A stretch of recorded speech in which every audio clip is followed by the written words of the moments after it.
तो all student, मैं नीतीश कुमार आज आप लोगों के लिए एक नेम रिएक्शन पढ़ाने वाला हूं जिसका नाम है हॉफमैन ब्रोमाइड रीअरेंजमेंट रिएक्शन। ये खास करके एसिड एमाइड का रिएक्शन है और इससे हमारा प्राइमरी एमीन कम में कन्वर्जन होता है। यानी एसिड एमाइड से अगर हमको प्राइमरी एमीन में कन्वर्जन करना है तो उसके लिए ये एक सूटेबल हमारा नेम रिएक्शन है। तो देखते हैं इससे क्या बनता है। तो ये हमारा एमाइड से RC double bond O NH2 ये एसिड एमाइड है और इससे हमारा कन्वर्जन होगा RNH2। देखो ये हमारा एसिड एमाइड है और ये जो कन्वर्जन हो रहा है वो हमारा प्राइमरी एमीन में कन्वर्जन हो रहा है। इसके लिए जो रिएजेंट यूज करते हैं वो ब्रोमीन लेते हैं या कभी कभी क्लोरीन भी लिया जाता है, लेकिन मेनली ब्रोमीन यूज करते हैं। साथ साथ इसमें अल्कली यूज करते हैं। अल्कली में NaOH लेते हैं या KOH लेते हैं और इसको हीट कर देते हैं, तो ये हमारा मेन प्रोडक्ट बन जाते हैं। साथ साथ इसमें हमारा कार्बोनेट भी बनता है, उसमें सोडियम ब्रोमाइड या सोडियम क्लोराइड भी बनता है, उसको हम देखते हैं। लेकिन ये हमारा मेन प्रोडक्ट जो है वो प्राइमरी एमीन होगा। यहाँ पर और चीज़ देखते हैं, ये R का जगह पर हमारा एराइल भी हो सकता है या कोई हेट्रोसाइक्लिक कंपाउंड भी हो सकता है।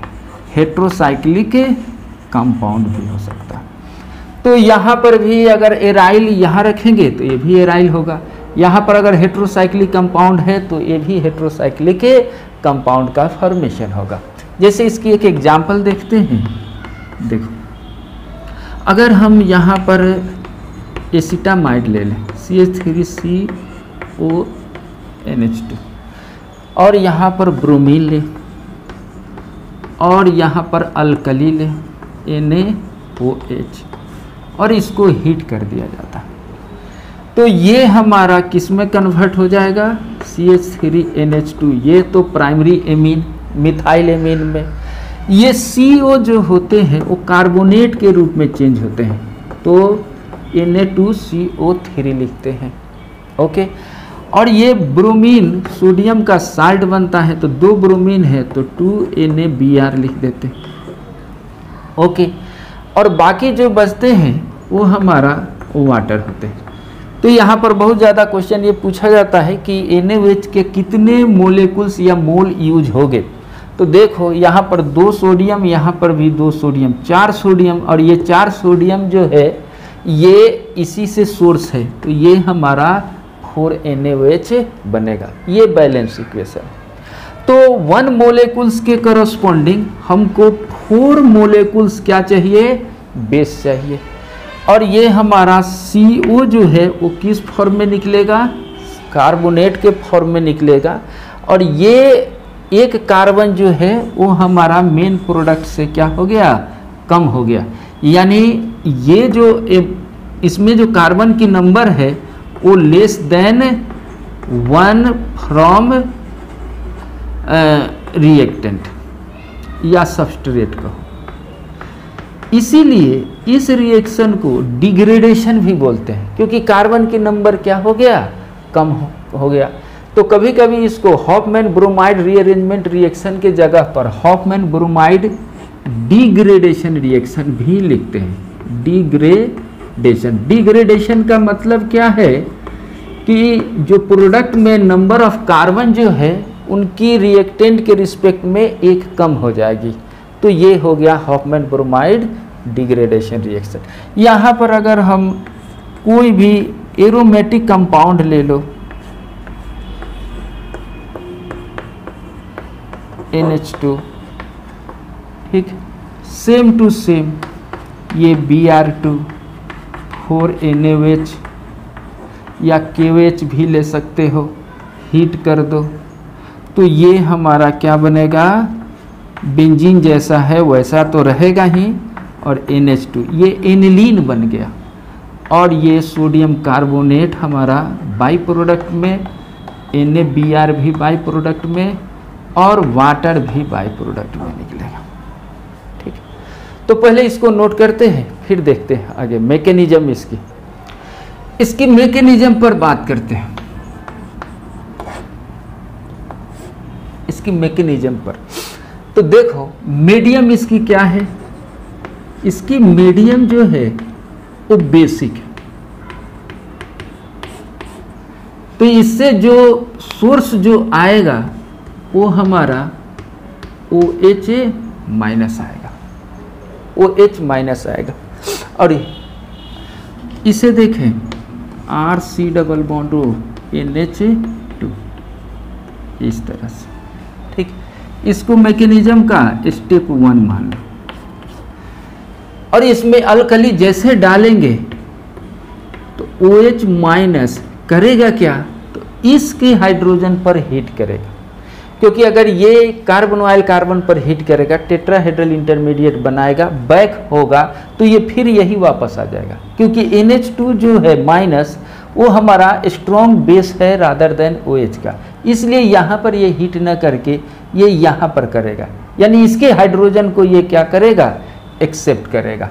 तो यहाँ पर इसको हम कुछ ऐसा दिखा देते हैं, H और H, यहाँ पर 2 हाइड्रोजन, एक हाइड्रोजन का ये यूज करेगा। ठीक है, और ये क्या निकाल देगा, सभी में इक्विलिब्रियम लगाना। ये वाटर है, वाटर रिलीज हो गया और ये हमारा कुछ ऐसा बनेगा, ये N एक लोन पेयर तो है, ये बॉन्ड ब्रेक हो गया और ये ऐसा बन गया। यहाँ स्टेप फर्स्ट में प्रोटॉन का रिमूवल हुआ, यानी इसको हम लोग बोलेंगे डीप्रोटोनेशन, यानी फर्स्ट स्टेप का जो है रिएक्शन का नाम क्या होगा, डीप्रोटोनेशन। और इसमें वाटर का फॉर्मेशन हो गया और ये हमारा एमाइड एनायन बनाया, एमाइड आयन बोलो, एसिड एमाइड आयन का फॉर्मेशन हुआ। स्टेप 2 में देखो ये चीज़ को हम फर्दर लिख देते हैं, ये लोन पेयर, ये बॉन्ड पेयर और ये ऐसा। अब क्या होगा कि इस पर नेगेटिव चार्ज बढ़ गया, ये नेगेटिव चार्ज अगर इंक्रीज हो गया तो इसकी एक्टिविटी न्यूक्लियोफाइल का हो गया, यानी इसकी न्यूक्लियोफिलिसिटी इंक्रीज हो गया। अब देख लो ब्रोमीन इसी में है कुछ ऐसा, अगर ये नहीं रहता है तो ब्रोमीन पर कोई भी पार्शियल पॉजिटिव नेगेटिव चार्ज नहीं रहेगा, क्योंकि ये तो सिमेट्रिकल है, और जब सिमेट्रिकल है तो इस पर कोई चार्ज नहीं। लेकिन इनके प्रेजेंस में, इसके इलेक्ट्रिक फील्ड के प्रेजेंस में इस पर ये क्या हो जाएगा, पार्शियली पॉजिटिव और नेगेटिव चार्ज इंड्यूस्ड हो जाएगा, इसके नज़दीक में ये आएगा। ठीक है ना, और ये इसके पास इतनी एबिलिटी है कि ब्रोमीन के या क्लोरीन के बॉन्ड को ये क्लीवेज कर देता है। ठीक है, तो ये हमारा सेकेंड स्टेप में, इसमें भी इक्विलिब्रियम होना जरूरी है और ये NHBr ऐसा। ठीक है ना, ये हमारा ब्रोमोमाइड का फॉर्मेशन हो गया, ब्रोमोमाइड।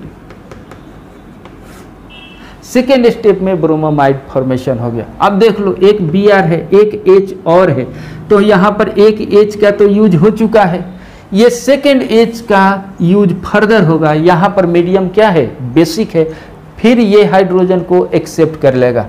यानी यूँ कहें कि स्टेप 3 की अगर हम इसको बात करें तो स्टेप 3 में ये हाइड्रोजन को फर्दर बेस जो है वो एक्सेप्ट कर लेगा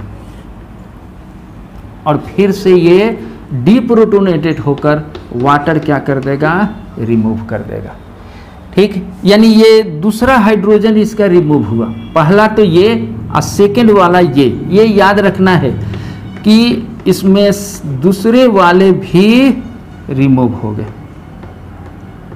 अब ये Br हम ऐसा लिखें। ठीक, अब इसे ध्यान से देखें कि ऐसे आने पर Br जो है वो एक लिविंग ग्रुप की तरह काम करेगा। लिविंग ग्रुप की तरह काम करेगा तो यहाँ पर पार्शियली पॉजिटिव चार्ज डेवलप हो जाएगा। और इसी सिचुएशन में अगर कहीं पर R ग्रुप लगा है, ये मान लो ये R ग्रुप, इसके नेबर में हाईली इलेक्ट्रोनेगेटिव एलिमेंट अगर पॉजिटिवली नेचर के होते हैं, वहाँ पर रीअरेंजमेंट होने लगता है। ये अल्काइल ग्रुप ये बॉन्ड को तोड़कर उस हाईली इलेक्ट्रोनेगेटिव एटम के पास चले जाते हैं। यही इस रिएक्शन का टर्निंग पॉइंट है, ठीक है ना। तो ये स्टेप थर्ड तो हो गया। स्टेप फोर्थ का ये जो टर्निंग पॉइंट मेन ये है, और इसी में हम लोगों को RDS मिलने वाला है। ये Br जैसे रिमूव होगा उसी इंस्टेंट में ये R जो है अपना बॉन्ड पेयर इलेक्ट्रॉन्स को लेकर ये यहाँ पर अटैक कर देगा, ठीक है। इसी को हम लोग डिग्रेडेशन बोलेंगे, और ये बहुत धीरे धीरे होगा, ये स्लो, और इसी को हम लोग नाम देंगे RDS। ये Br निकल जाएगा और ये C डबल बॉन्ड O, ये नाइट्रोजन, और इससे क्या होगा R निकलेगा, और ये नाइट्रोजन का ये इलेक्ट्रॉन इनसे बॉन्ड बना लेगा और ये इस तरह के कंपाउंड बनेगा। और यही अल्काइल आइसोसाइनेट, इसका नाम है अल्काइल आइसोसाइनेट, और यही हमारा इंटरमीडिएट कंपाउंड बनेगा। इंटरमीडिएट कंपाउंड बनेगा, इंटरमीडिएट कंपाउंड बनेगा, ठीक है। और यही स्लो RDS स्टेप है। तो जितने भी अगर हम कहें ये हॉफमैन ब्रोमाइड डिग्रेडेशन रिएक्शन की अगर हम बात करें, अगर 2-3 ऐसे स्पीसीज के बीच में अगर कंपेयर करें इसकी एक्टिविटी का, इसकी रेट का, इसकी स्पीड का, तो स्पीड में यही दिखेगा क्या कि सब में तो एक ही तरह का ये स्टेबिलिटी आएगा। R जितने जल्दी से यहाँ पर माइग्रेट कर जाए वही हॉफमैन ब्रोमाइड डिग्रेडेशन क्या होगा, फास्ट होगा, ठीक है ना। क्योंकि ये जो भी रेट जो है वो सिर्फ डिपेंड करेगा नेचर ऑफ अल्काइल ग्रुप पर, नेचर ऑफ अल्काइल ग्रुप। और अल्काइल ग्रुप की माइग्रेशन एप्टीट्यूड जितने ज़्यादा होगी उतना ही ज़्यादा ये फॉर्मेशन करेगा। अगर एराइल है तो एराइल का भी एप्टीट्यूड, हेट्रोसाइक्लिक है उसका भी चेक करेंगे, ठीक है। और ये नेचर ऑफ अल्काइल ग्रुप या एराइल ग्रुप की टेंडेंसी कब बढ़ेगी, जब उस पर नेगेटिव चार्ज डेंसिटी जितनी ज़्यादा होगी उतना ही ज़्यादा उसकी एप्टीट्यूड होगी। उसको हम आगे बात करते हैं, पहले ये स्टेप 4 तक आप लिख लो। वीडियो को पॉज करो और नोट इट, ओके। अभी हम लोगों ने देखा कि ये स्टेप 4 में क्या बनेगा, अल्काइल आइसोसाइनेट। ये इंटरमीडिएट हमारा कंपाउंड से, ठीक है, अल्काइल आइसोसाइनेट। अब स्टेप 5 में क्या होगा, मीडियम कौन है, बेसिक मीडियम OH माइनस इस सॉल्यूशन में पूरा घूम रहा है। अब देखो यहाँ पर क्या होगा, कार्बन से ज़्यादा इलेक्ट्रोनेगेटिविटी ऑक्सीजन का है, नाइट्रोजन का है। ये पाई इलेक्ट्रॉन इधर थोड़ा शिफ्ट करेगा, इधर शिफ्ट होगा, इस पर पार्शियली पॉजिटिव चार्ज पूरा भरे रहेंगे, यहाँ पर नेगेटिव, यहाँ पर नेगेटिव। OH माइनस जो है वो 5th स्टेप में इस पर हीट करेगा तो पाई इलेक्ट्रॉन्स किस पर चले जाएंगे, ऑक्सीजन के पास, ठीक। तो ये RN double bond CO minus हम इधर लिख देते हैं, और ये OH ऐसा, ठीक। अब देखो फिर से ये रिजोनेंस अगर शो करे तो ये बैक होगा, तो ये पाई इलेक्ट्रॉन्स किधर आ जाएंगे, इस साइड में। R नाइट्रोजन पर नेगेटिव चार्ज और C डबल बॉन्ड OH ऐसा। देखो अब यहाँ पर देखो, ये तो कार्बोजेलिक एसिड होगी और ये हमारा हाइड्रोजन एसिडिक है, ये नाइट्रोजन पर नेगेटिव चार्ज, ये हमारा बेसिक नेचर है। यहाँ पर प्रोटॉन एक्सचेंज होगा, यानी क्या कहें, प्रोटॉन एक्सचेंज हो जाएगा, ठीक। तो R पर ये N लोन पेयर एक दिखा देता हूँ, एक H, C double bond O minus. यहाँ पर हम हीट कर रहे हैं तो यहाँ पर CO2 को निकलने की प्रोबेबिलिटी है। CO2 कब निकलेगा, जब ये आगे बढ़े और ये ऐसा हो जाए। तो R N, एक H, इसके लोन पेयर और एक बॉन्ड पेयर इलेक्ट्रॉन टूटा और ये CO2 हमारा रिलीज हो गया। ठीक है, तो ये RNH नेगेटिव आयन है और ये स्टेप 6 लास्ट में ये हाइड्रोलाइसिस हम इसका कराते हैं। H वाटर से ये हमारा एक्सेप्ट करेगा और ये RNH2 और फिर से ये OH माइनस बना देगा। अब देखो ये प्राइमरी एमीन का फॉर्मेशन हो गया।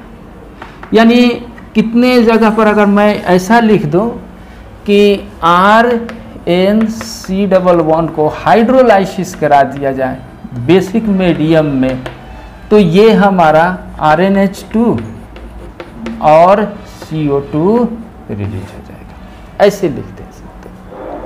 ठीक है, प्लीज नोट इट।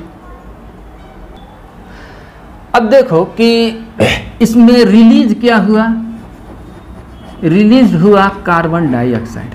मीडियम कौन है, बेसिक मीडियम। ध्यान से देखो, अब इसे हम ऐसे समझ सकते हैं, मीडियम है बेसिक OH माइनस।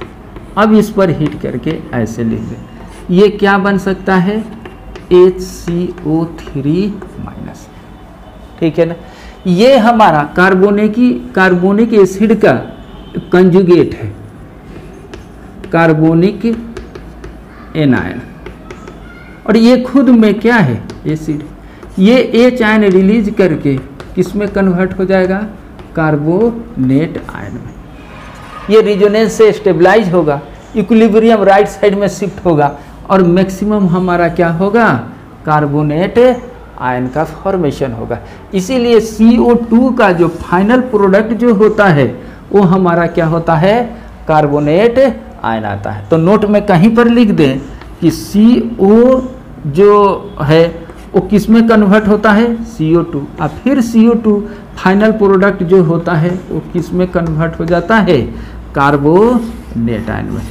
ये CO किसका है, ये हमारा एसिड एमाइड का जो ये पार्ट होता है उसका CO है, ये याद रखना है।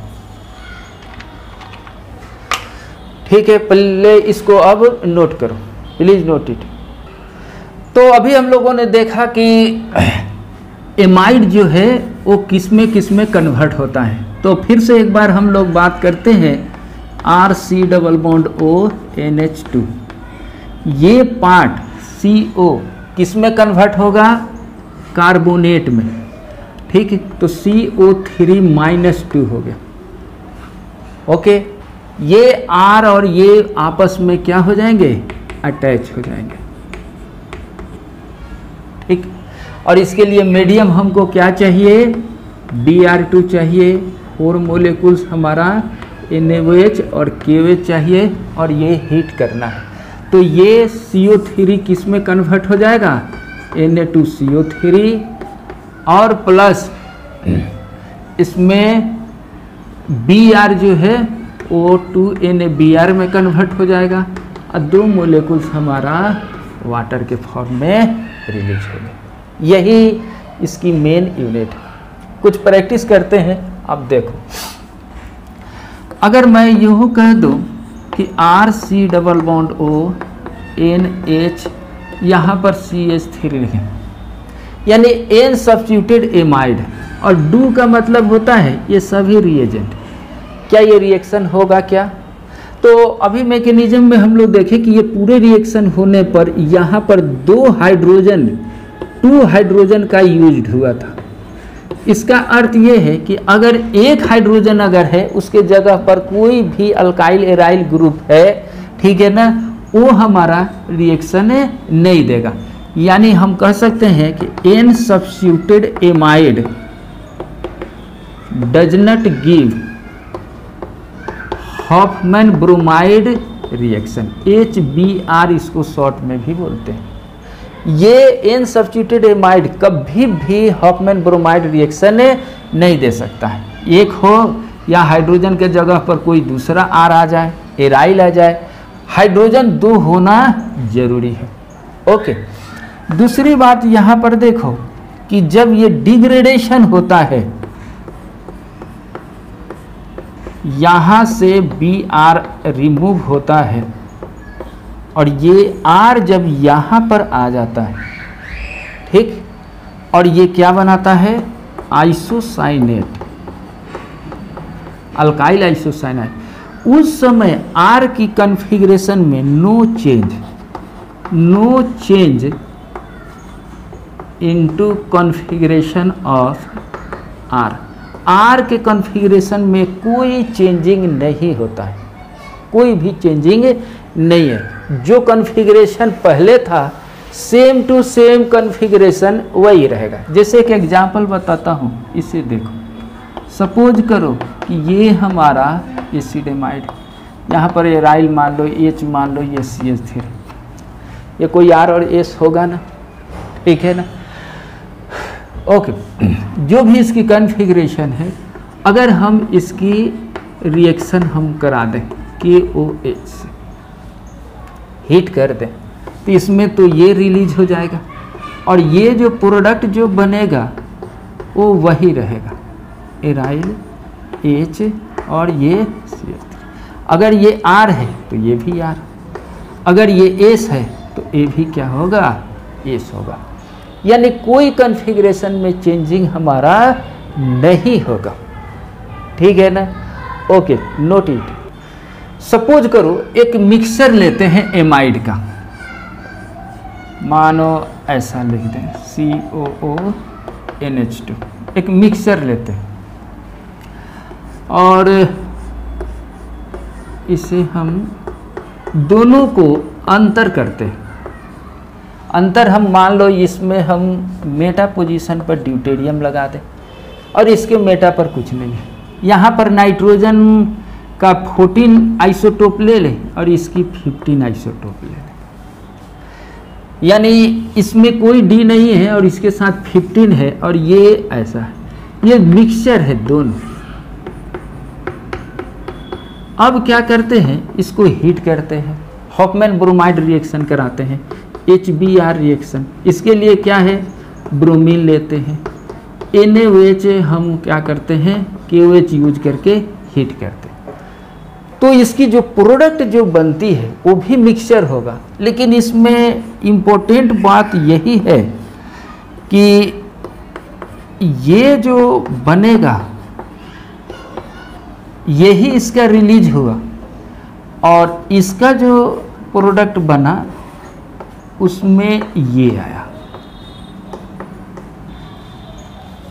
यानी जब ये एक्सचेंज करते हैं तो इसका मतलब ये है कि ये सॉल्यूशन में फ्री फॉर्म में माइग्रेट नहीं करेंगे, ठीक है ना। फ्री फॉर्म में माइग्रेट करते तो ऐसा भी हो जाता है, ये इनसे कंबाइन हो सकता था, ये इनसे कंबाइन हो जाता था। इसका अर्थ है कि अंडर माइग्रेशन, ठीक है ना, ions does not go freely in solution, solution में फ्रीली नहीं जाते हैं, ये याद रखना है।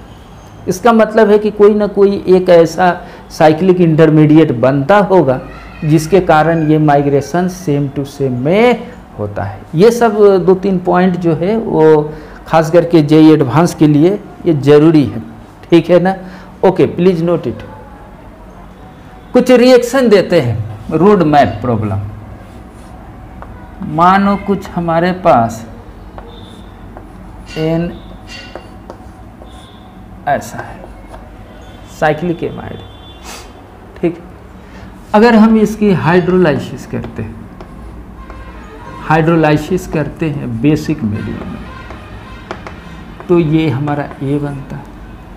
उसके बाद हम इसका NaOBr के साथ रिएक्शन कराते हैं और हीट कराकर ये B बनाते हैं। A और B के बारे में बताओ, A और B क्या होगा इसको बताओ। पहले वीडियो को पॉज कर लो और फिर से इसकी A और B का बारे में बताओ। तो पहले देखो, अगर आपने बनाया है तो क्या करेंगे कि ये हमारा साइक्लिक एमाइड, इसकी हाइड्रोलाइसिस करेंगे तो ये क्या होगा, एक हमारा एसिड बनेगा, यानी कुछ ऐसा OH, और ये हमारा NH2 बनेगा। ये हो गया हमारा A कंपाउंड। फिर NaOBr का मतलब क्या है, तो ध्यान देना है, NaOH और ब्रोमीन को एक साथ बनाएंगे तो क्या बनेगा, सोडियम हाइपोब्रोमाइड, NaBr और वाटर बनता है, और ये इक्विलिब्रियम में रहते हैं। ठीक है, सोडियम हाइपोब्रोमाइड ये या ये, ठीक है, ऐसे रिएक्शन बनते हैं। तो आप ये ले दिखाए तो चाहे ये दिखाएं, दोनों सेम स्पेसीज है। ठीक है, तो यही हॉफमैन ब्रोमाइड रिएक्शन ये भी दे रहा है। तो इसमें ये क्या होगा बताओ, ये निकल जाएगा और ये C डबल बॉन्ड OH और ये हमारा NH2 बनेगा। नो डाउट कार्बोजेलिक एसिड पर ये एमाइन हीट कर सकता है। अगर हीट करेगा तो 1 2 3 4 एटम का साइकिल बनेगा। तो 4 एटम का साइकिल जो होते हैं अनस्टेबल है, इसीलिए ये आगे हमारा फॉर्मेशन नहीं करेगा। ठीक है ना, तो यही पर प्रोडक्ट हम लिख सकते हैं। Okay, note it. मान लो हमारे पास कोई इस तरह का रिएक्शन दिया है, रिएजेंट है, सबस्ट्रेट है। अगर इसकी रिएक्शन हम लोग NaOBr से कराएं, हीट कर दें, NaOBr मिल जाए, समझो कि ये हॉफमैन ब्रोमाइड रिएक्शन है, क्योंकि एमाइड है। प्रोडक्ट में क्या होगा, तो ये साइड में देख लो, ये ईस्टर है और इसमें ये क्या है, एमाइड है। पहला काम ये क्या होगा, ये निकल जाएगा। अगर इसको हम ए प्रोडक्ट माने तो ये क्या बनेगा, इसको नीचे लिख देता हूँ, ये हमारा C ईस्टर तो ऐसे रहेगा और ये CH2 ये कैंसिल आउट हो जाएंगे, NH2 आएगा। ईस्टर को ये रिएक्शन करा सकता है, ये इन पर हीट देगा, टेट्राहेड्रल इंटरमीडिएट बैक आएगा, OR रिलीज हो जाएंगे, ए प्रोटोनेशन कर करस्पॉन्डिंग ये खत्म हो जाएगा, यानी 1 2 3 4 5 एटम का ये साइकिल बन जाएगा। अब 5 एटम का साइकिल जो है वो हमारा मोर स्टेबल होता है। ये NH, ये CH2, ये ऐसा, तो ये हमारा प्रोडक्ट बनेगा। ठीक है ना, प्लीज नोट इट। एक और रिएक्शन देता हूं, अगर ऐसा है, अगर इसको हिट किया गया, मान लो Br2 KOH के साथ, ठीक है ना, HBr रिएक्शन के करस्पॉन्डिंग, तो क्या बनेगा। तो पहले देखो, ये तो हम निकाल देंगे, ये निकालते ही कुछ ऐसा ये बनेगा NH2 और ये हमारा C डबल बॉन्ड NaOH ऐसा। ठीक, अब देखो ये नाइट्रोजन, इनको हीट करके ये निकालकर OH निकालकर ये खुद ऐड हो जाएंगे। ऐड होकर ये जो प्रोडक्ट जो बनेगा कुछ ऐसा दिखेगा, ये CON एक H और ये, क्योंकि OH और H ये वाटर बनकर क्या हो गया, रिलीज हो गया, और ये एक एडिशनल कंपाउंड हमारा बन गया। ठीक है, तो आंसर हमारा क्या होगा, ये होगा। चलो नोट करो। तो इस तरह से हम लोग हॉफमैन ब्रोमाइड डिग्रेडेशन रिएक्शन देख लिए, और ये हमारा डिग्रेडेशन का क्या मतलब है वो भी समझ लिए कि प्रोडक्ट में कार्बन क्या होगा, कम हो जाएगा। दूसरी बात ये है कि इसका इंटरमीडिएट स्पीसीज जो है वो हमारा अल्काइल आइसोसाइनेट या एराइल आइसोसाइनेट कहो या हेट्रोसाइक्लिक आइसोसाइनेट का फॉर्मेशन होगा, और उसकी हाइड्रोलाइसिस के बाद वो क्या हो जाएगा, हमारा प्राइमरी एमीन में कन्वर्जन होगा। उससे कार्बन और ऑक्सीजन जो है वो एमाइड का किस में कन्वर्ट हो जाएगा, CO2, फर्दर बेसिक मीडियम में कार्बोनेट आयन के रूप में वो रिलीज होगा। और एक मोलेकुल्स के कॉरस्पॉन्डिंग हमको 4 मोलेकुल्स क्या चाहिए, NaOH चाहिए। ये बहुत मैंने देखा है MCQ क्वेश्चन में कि एक के करस्पॉन्डिंग कितने NaOH चाहिए, तो 4 यूनिट चाहिए हम लोग देखे। और साथ साथ ये भी देखे कि इसमें सब्स्टिट्यूटेड एमाइड नहीं होना चाहिए, नाइट्रोजन के पास 2 हाइड्रोजन होना चाहिए, नहीं तो ये रिएक्शन नहीं होगा। ठीक है, अगर कहीं ऐसा लिखा है RC double bond O NH2, NH2 के जगह पर ND2 लिख दे, ये रिएक्शन होगा कि नहीं? ऑफ कोर्स होगा। ठीक, लेकिन अगर प्रोडक्ट में ऐसे लिख दें ब्रोमीन और NaOH या KOH लिख दो, 4 मोलेकुल्स, तो इसकी फाइनल प्रोडक्ट जो होगा वो क्या होगा? वो हमारा क्या ND2 होगा या RNH2 होगा? तो रियल में ये जो प्रोडक्ट जो बनेगा वो ये न होकर ये होगा। ठीक है, सेम टू सेम अगर हम यही ऐसा लिख दें NH2 और ये ब्रोमिनेशन और NaOD लिख दें, तो ये हमारा क्या प्रोडक्ट बनेगा? RCND2 बनेगा। ठीक है, क्योंकि आप देखो ये दोनों सिचुएशन में OH-D को निकालकर DOH ये दोनों साइड में रिमूव हो जाता है, और इसमें अल्काइल आइसोसाइनेट ये हमारा प्रोडक्ट बनता है। जब अल्काइल आइसोसाइनेट पर जो OH अगर ये हीट करेगा तभी ना ये प्रोटॉन एक्सचेंज होकर इस पर आते थे, याद करो। तो यहाँ पर अगर OD है तो जाकर ये यहाँ पर D आएगा और ये हमारा RND2 प्रोडक्ट बनेगा। तो ये याद रखना है कि ये जो DH जो आता है वो हमारा इससे आता है। अगर दोनों में HH ही है तो कोई अंतर नहीं है, लेकिन D से अगर अंतर किया जाए तो ये याद रखना है कि यहाँ पर D होना आवश्यक है। तो ये रहा हमारा आज का हॉफमैन ब्रोमाइड डिग्रेडेशन रिएक्शन। मिलते हैं कोई नेक्स्ट वीडियो में दूसरे नेम रिएक्शन के साथ। Thank you.